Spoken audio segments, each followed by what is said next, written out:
고백이 되기를 간절히 축원합니다.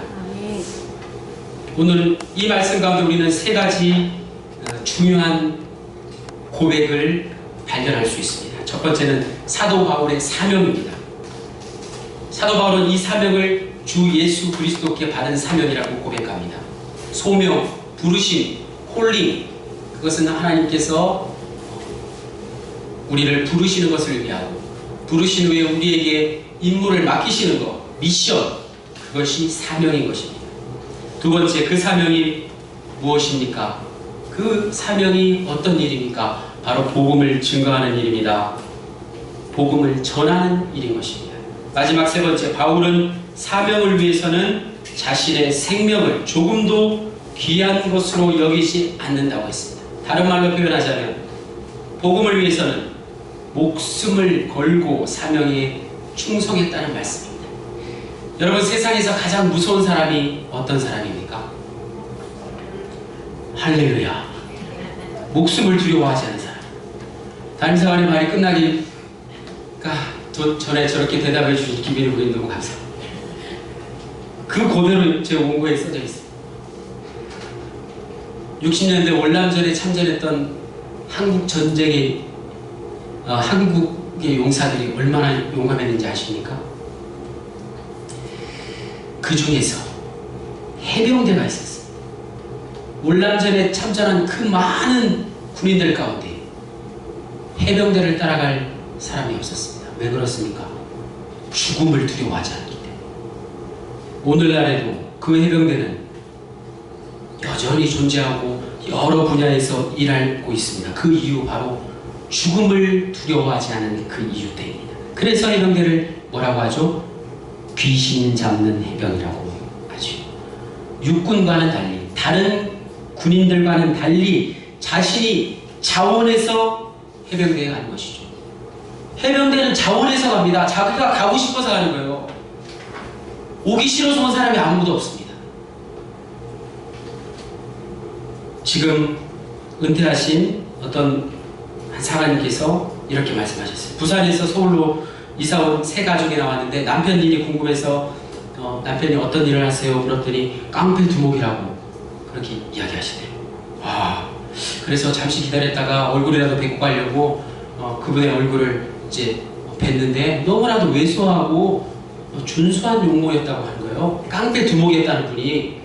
그래서 너무나 놀라고 궁금해서, 아니 어떻게 체격도 작고 좀 아닌 말로 저도 한번 싸우면 이길 수 있을 것 같은데 어찌 된 일입니까? 이랬더니 그 부인께서 이렇게 얘기하신대요. 한번 싸우면 죽을 각오로 싸웁니다. 그래서 깡패 두목이 됐다고 합니다. 우리 남편은 싸움만 붙으면 목숨을 걸고 죽을 때까지 싸우기 때문에 아무도 당할 사람이 없었다라고 그렇게 오해했습니다. 그분이 어떻게 되었을까요? 그대로 신앙생활을 하셨어요. 죽을 힘을 다해서 죽기까지 정말 죽는 듯한 심정으로 신앙생활을 했다는 말씀이에요. 그런 간증이 있습니다. 여러분, 사명을 위해서 목숨을 걸라.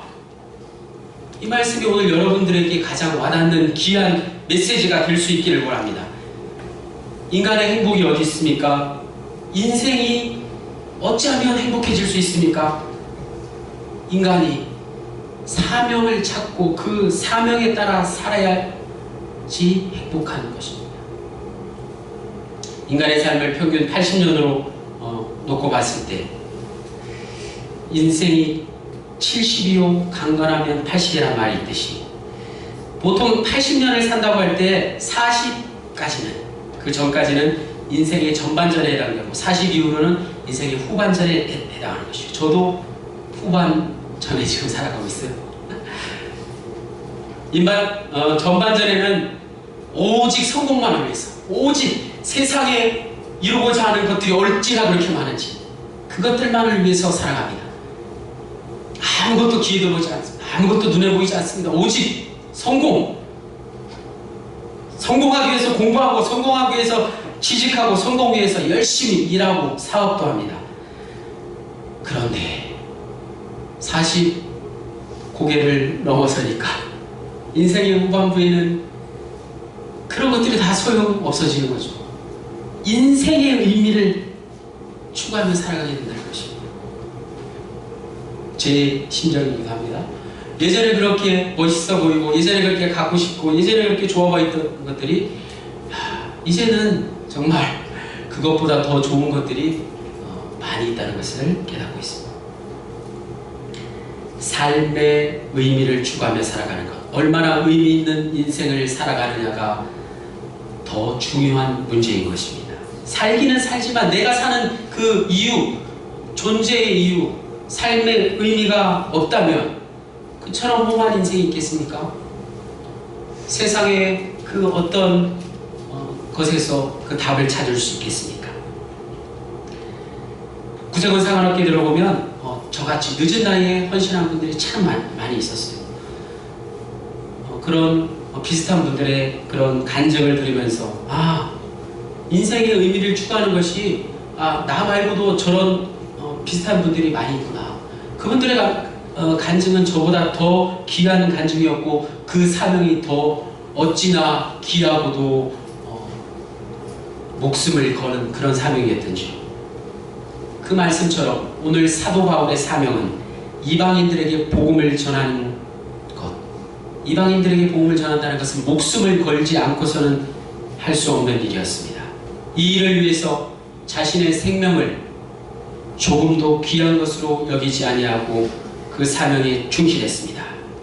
고린도후서 11장 24절로 27절에 보면 더 구체적으로 나옵니다. 유대인들에게 40에서 하나 감한 매를 맞았으며 3번 태장으로 맞고 1번 돌로 맞고 3번 파선하고 주야를 깊은 바다에서 지냈고 여러 번 여행하면서 강의 위험과 강도의 위험과 동족의 위험과 이방인의 위험과 시내의 위험과 광야의 위험과 바다의 위험과 거짓 형제 중의 위험을 당하고 또 수고하고 애쓰며 여러 번 자지 못하고 목마르고 줄이고 굶고 춥고 헐벗었노라. 사도 바울이 이렇게 얘기했습니다. 얼마나 힘들었겠어요. 사도 바울의 인생도 곧 전반전과 후반전이 있었습니다. 다메섹 도상에서 인생의 전반전과 후반전이 확실하게 나누어졌던 것이죠. 바울은 인생 전반전을 열심히 율법을 공부하고 성공하기 위해서 가말리엘 문화생이 되고 요즘 말하면 서울대생 정도 되는 거죠. 거기서 공부했던 사람이었죠. 그런데 다메섹 도상 사건 이후에 그는 그의 사명이 무엇인지 발견하고 그 사명을 위해서 목숨을 내어놓았다는 사실입니다. 사명의 목숨을 건 바울의 모습을 우리는 오늘 본 말씀을 통해서 잘 깨달을 수 있습니다. 두 번째는 사명을 찾고 사명을 위해서 살 때 행복하다는 사실이죠. 영국의 대문호 셰익스피어는 여러분 다 잘 아실 거예요. 인생의 행복을 다음과 같이 정의했습니다. 첫 번째, 땀을 흘려야지 행복하다고 했습니다. 땀 안 흘리는 사람을 우리 말에도 한자로 뭐라고 하죠? 불안당, 안이불, 땀을 안 흘리면 불안당 같은 놈이라고 어르신들이 야단치셨어요. 이 불안당 같은 놈아, 땀을 안 흘리는 게 얼마나 그게 나쁜 일이었으며 그렇게 말씀하셨어요. 두 번째는 누군가를 사랑할 때 행복합니다. 당연한 말씀이죠. 특별히 받을 때보다 줄 때 더 행복하다는 사실입니다. 세 번째, 하나님을 알고 하나님을 의지할 때 행복합니다. 인간은 피조물이기에 자신을 지은 창조주 하나님을 알고 창조주 하나님께 모든 것을 내어 맡길 때 가장 행복하다는 말씀입니다. 마지막으로 오늘 말씀의 제목과 같이 우리의 사명을 깨닫고 그 사명을 목숨 걸고 성취했을 때 행복합니다. 오늘 하사관 임명을 새롭게 받으신 여러분 모두, 그리고 기존의 직책에 재임명되신 여러분 모두 다시 한번 여러분의 사명을 찾고 그 사명에 목숨 걸고 충성되이 행복하게 사시는 저와 여러분 모두가 되시기를 축원합니다. 마지막으로 사명을 위해서 산 위대한 인물들 이야기를 하고 마치겠습니다. 미국에 가면 큰 바위 얼굴 여러분 아시죠? 러시모어 마운틴이라는 그 산에, 큰 산에 바위가 큰 바위로 만든 조각된 얼굴들이 있죠. 대통령 얼굴. 우리나라 뭐 설악산 정도에 가면 볼까 하는 그 울산바위 같이 큰 바위에 글쎄 조각가가 사람 얼굴을 새겨놓았어요. 차례대로 조지 워싱턴, 토마스 제퍼슨, 에브라함 링컨, 마지막 프랭클린 루즈벨트 대통령의 얼굴입니다. 왜 그 사람들의 얼굴을 그 암벽에 그 고생을 하면서 새겨놓았을까요? 공통점은 모두가 다 목숨 건 사람들이라는 것이죠. 조지 워싱턴은 미국의 건국의 아버지입니다. 그는 영국으로부터 나라를 독립하기 위해서 목숨 걸고 싸웠습니다.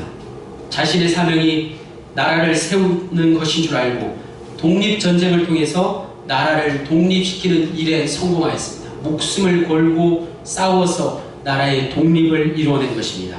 두 번째, 토마스 제퍼슨은 나라가 독립을 찾았지만 법이 없었기 때문에 나라의 기초가 없을 때 교육과 민주주의의 기초를 이루기 위해서 또 목숨 걸고 싸웠던 사람입니다.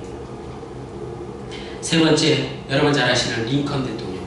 남북전쟁을 통해서 남과 북이 분열되었을 때 미국을 하나의 온전한 나라로 만든 인물이었는데, 여러분 잘 아시잖아요. 흑인들을 위해서 링컨이 싸우다가 결국에는 암살자에게 살해되었다는 사실.